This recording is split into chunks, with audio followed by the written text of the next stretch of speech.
Hi, my name is Ken Chitwood, and I'm the director of the Link Bible Institute. And today I want to welcome you to our new World Religions class, where we'll be covering the 8 major religions that are shaping our world today. We'll be covering religions like Islam, Christianity and its variants, Judaism, Buddhism, Hinduism, Yoruba spirituality, just to name a few. And the way we're going to be doing this is following Stephen Prothero's vision of how to study religions in his new book, God is Not One: The 8 Rival Religions That Run the World and Why Their Differences Matter.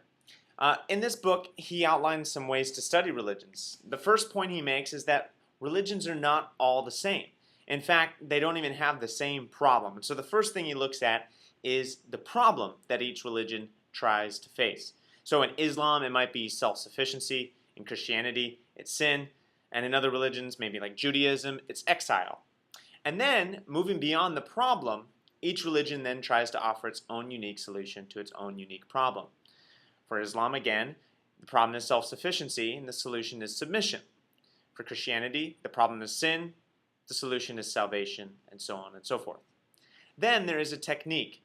So you've got your problem and your solution, but you need a technique to be able to bring that solution to solve your problem. So the way you do this, say in Islam again, is that the problem is self-sufficiency, the solution is submission, then the technique is submission through Allah and the words of his prophet, Muhammad. In Christianity, the problem is sin, the solution is salvation, and that technique is some form of faith or works in Jesus, according to Stephen Prothero. Finally, every religion seems to have an initial exemplar. For Buddhism, it was obviously Siddhartha Gautama, or more popularly known as the Buddha. For Islam, it was Muhammad. For Christianity, Jesus, and earlier on, St. Paul. And the other religions each have their own exemplar as well.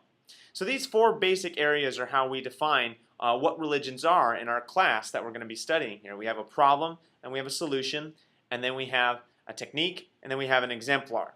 Along the way, of course, we're going to talk about what beliefs they have in terms of different gods, or one God or no God, and we're talking about sacred texts, sacred places, sacred rituals, feasts, sacred time, all of that. But this is going to form the core of our course as we study the world religions, and it's going to help us understand that each religion is unique and different. One of the biggest problems we have in the world today is religious illiteracy. According to a recent Pew Forum survey, everyone fails, whether you're atheist or Christian or Buddhist or Muslim, everyone fails when it comes to understanding religion, particularly the religions of others. And so the great need is for us to understand religions on their own terms.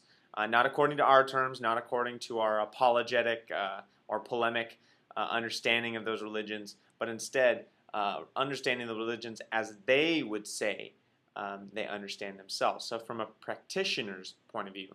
Of course, all the while not giving in to their particular bias and getting a little bit of an outside view as well.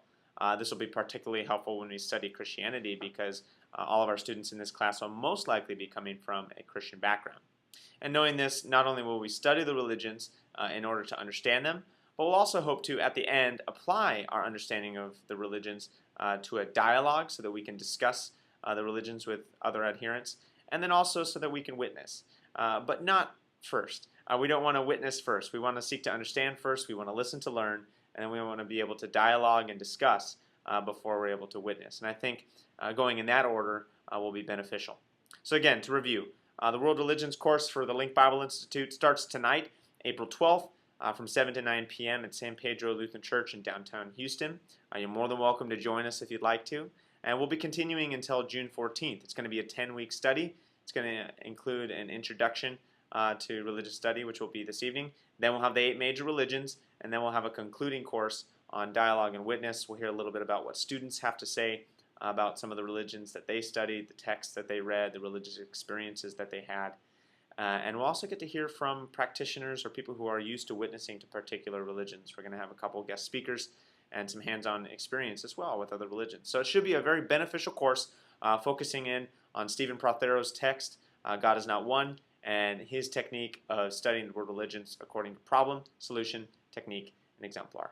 I hope you join us for this class. I hope you find it interesting and that it is a blessing to you and your study and your work as a missionary in God's kingdom. Have a wonderful day, and I look forward to maybe seeing you in class tonight.